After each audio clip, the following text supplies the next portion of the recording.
ଅଭୟବାଣୀର ଅଭୟତନରେ ଘୁଞ୍ଚିଅଛି ମୃତ୍ୟୁ ତୁମର ପ୍ରତ୍ୟେକ ଶିଷ୍ୟ ଆଜି ତୁମରି କୃପାରୁ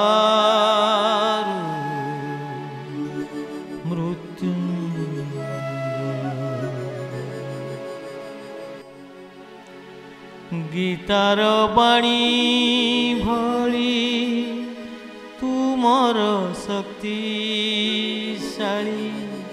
ଅଭୟବାଣୀ ଶାନ୍ତ ତୃପ୍ତ ହେବେ ଶୁଣି এই ଜଗତର ସକଳ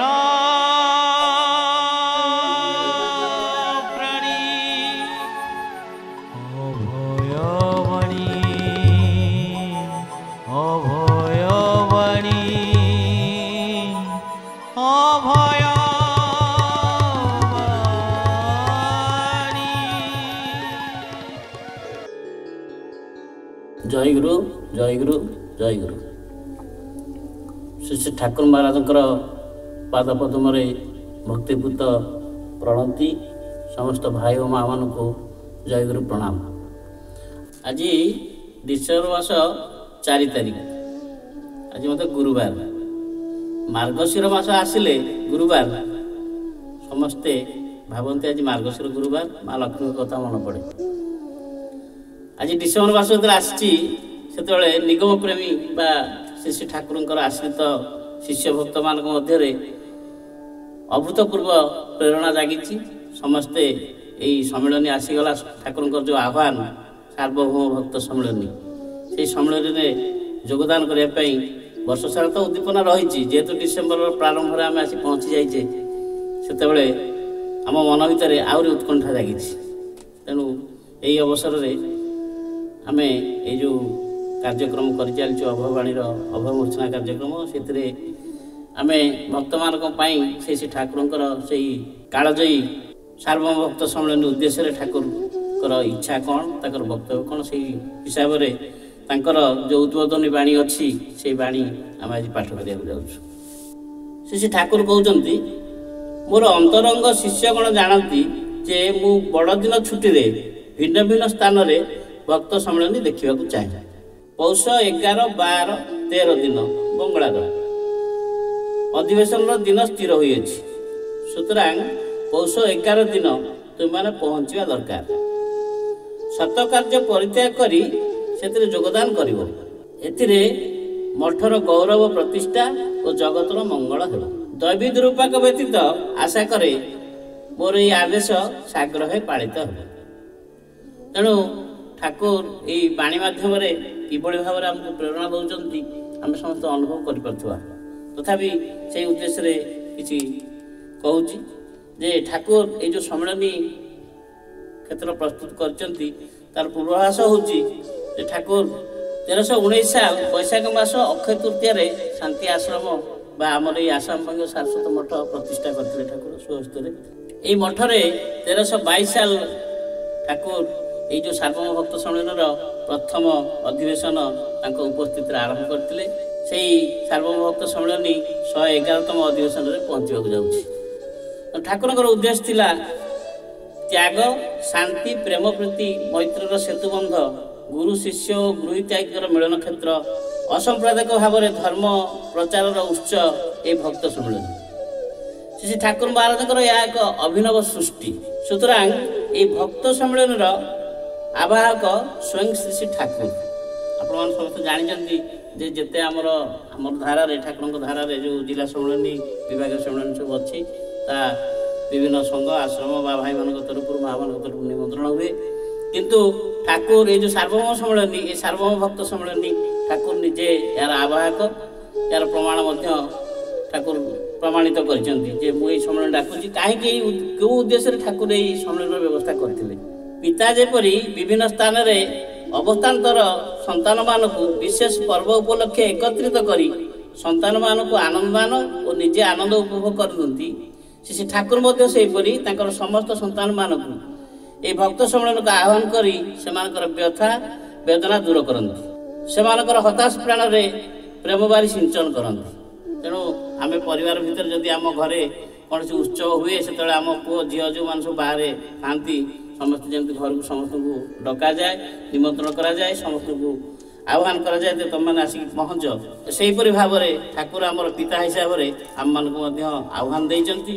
ସେଇ ଆହ୍ୱାନରେ ଆମେ ସମସ୍ତେ ଆସି ଉପସ୍ଥିତ ଠାକୁରଙ୍କ ପାଖରେ କେମିତି ଯାଇ ଉପସ୍ଥିତ ହେବା, ସେଇ ଉଦ୍ଦେଶ୍ୟରେ ଆଜିର ବାଣୀ ଆମେ ଆଲୋଚନା କରୁଛେ। ଏହି ଉଦ୍ଦେଶ୍ୟରେ ଯେ ଭକ୍ତମାନେ ମଧ୍ୟ ସତୃଷ୍ଣ ନୟନରେ ଚାହିଁ ରହିଥାନ୍ତି କେବେ ସେ ମହାମେଳନର ଦିନ ଆସିବ। ଭାଇ ଭଉଣୀ ସମସ୍ତେ ମିଳିତ ହୋଇ ପ୍ରାଣର ଦେବତାଙ୍କୁ ଭେଟିବୁ, ତାଙ୍କ ନିକଟରେ ହୃଦୟର ବ୍ୟଥା ବେଦନା ସୁଖ ଦୁଃଖ ନିବେଦନ କରିବୁ, ତାଙ୍କ ନିକଟରୁ ଆଗାମୀ ଦିନର ଦିଗ୍ଦର୍ଶନ ପାଇବୁ। ଗୁରୁ ଶିଷ୍ୟ ଭକ୍ତ ଭଗବାନ ଉଭୟଙ୍କର ସେଇ ବହୁ ଆକାଂକ୍ଷିତ ଦିନ ଆଗତ ପ୍ରାୟ। ତେଣୁ ଠାକୁର ମହାରାଜ କହିଛନ୍ତି, ଜଗତରେ ମୁଁ ଯଦି ଆଉ କିଛି କରିନଥାନ୍ତି ତାହେଲେ ଏଇ ସମ୍ମିଳନୀ ହିଁ ମୋର ସ୍ମୃତି ରକ୍ଷା କରିଥାନ୍ତା। ତ ଠାକୁରଙ୍କର ଏଇ ଯେଉଁ ଚିନ୍ତାଧାରା ତାକୁ ଆମେ ସଫଳତାର ସହିତ ରୂପାୟନ କରିବା ପାଇଁ ଆମେ ଆସନ୍ତୁ ସମସ୍ତେ ଶ୍ରୀ ଠାକୁରଙ୍କର ଐକାନ୍ତିକ ଇଚ୍ଛା ଆଉ ଶାଶ୍ୱତ ଆହ୍ୱାନକୁ ସାଦରେ ବରଣ କରି ସମସ୍ତେ ଏକତ୍ରିତ ହୋଇ ନିର୍ମଳ ଆନନ୍ଦ ଉପଭୋଗ କରି ଜୀବନକୁ ସାର୍ଥକ କରିବା। ଏହି ପୁଣ୍ୟତୀର୍ଥ ସାର୍ବଭୌମ ଭକ୍ତ ସମ୍ମିଳନୀ ଚଳିତ ବର୍ଷ ପଶ୍ଚିମବଙ୍ଗଳା ସାରସ୍ୱତ ଆଶ୍ରମ ଖଡ଼ଗପୁର ଠାରେ ଅନୁଷ୍ଠିତ ହେଉଛି। ଏହି 111ତମ ସାର୍ବଭୌମ ଭକ୍ତ ସମ୍ମିଳନୀରେ ଆମେ ସମସ୍ତେ ଜାଣିଛେ ଶୁଭ ଦିବସ ହେଉଛି ଡିସେମ୍ବର ମାସ 26 ତାରିଖ, ଆଉ 27, 28, 29 3 ଦିନ ଆମେ ସମସ୍ତେ ସେଠି ଉପସ୍ଥିତ ରହି ଠାକୁରଙ୍କର ସାନ୍ନିଧ୍ୟ ଲାଭ କରିବା। ଆଉ ଗୋଟେ କଥା ଠାକୁରଙ୍କୁ ପଚରା ହେଇଥିଲା, ଆପଣ କେଉଁଠି ରହନ୍ତି? ଠାକୁର କହିଲେ ଯେ ସାରସ୍ୱତ ମଠରେ ମୁଁ ରହେ, ଆଉ ବିଭିନ୍ନ ଆଶ୍ରମ ସଂଘ ଅନୁଷ୍ଠାନକୁ ଯାଏ, କିନ୍ତୁ ମୋର ସ୍ଥାୟୀ ଠିକଣା ହେଉଛି 3 ଦିନ ବର୍ଷରେ। ସେଟା କେଉଁ କ୍ଷେତ୍ର ନା ସମ୍ମିଳନୀ କ୍ଷେତ୍ର।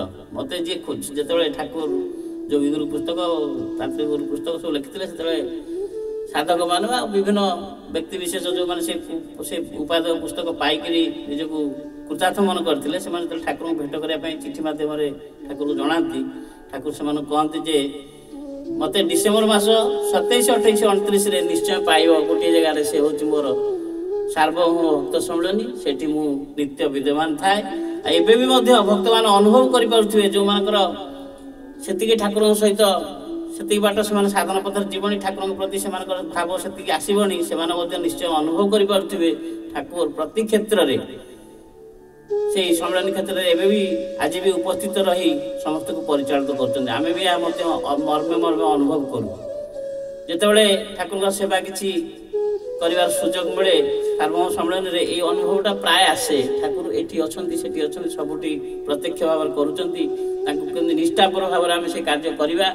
ଆଉ ସମ୍ମିଳନୀରେ ଯେଉଁ ଆମେ ଯୋଗଦାନ କରୁଛେ, ସେଠି ଆମେ ସମସ୍ତେ ସେଟା ମୋର ସମ୍ମିଳନୀଟା ମୁଁ ଶୁଣେ ବେଳେବେଳେ ଭକ୍ତମାନଙ୍କ ଭିତରେ, ମାନେ ପ୍ରକାଶ୍ୟ କଥା ନୁହେଁ, ବେଳେବେଳେ ଶୁଣାଯାଏ ଭକ୍ତମାନଙ୍କ ଭିତରେ କିଛି ଅବଶୋଷ ରହିଯାଏ, ଏଇଟା ଏମିତି ହେଇଥିଲେ ଭଲ ହେଇଥାନ୍ତା।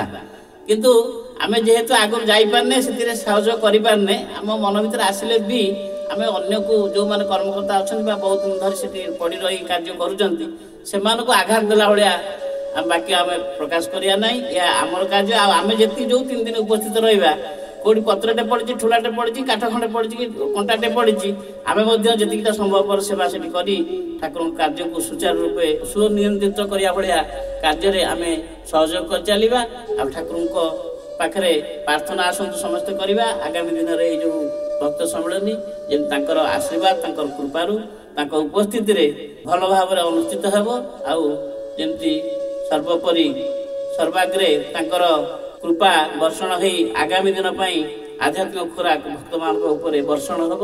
ସେଥିପାଇଁ ଶ୍ରୀ ଠାକୁରଙ୍କ ପାଦ ତଳେ ଭକ୍ତିପୂତ ପ୍ରଣତି ଜଣାଇ ଆମେ ସମସ୍ତେ ପ୍ରାର୍ଥନା କରିବା। ଜୟ ଗୁରୁ, ଜୟ ଗୁରୁ, ଜୟ ଗୁରୁ।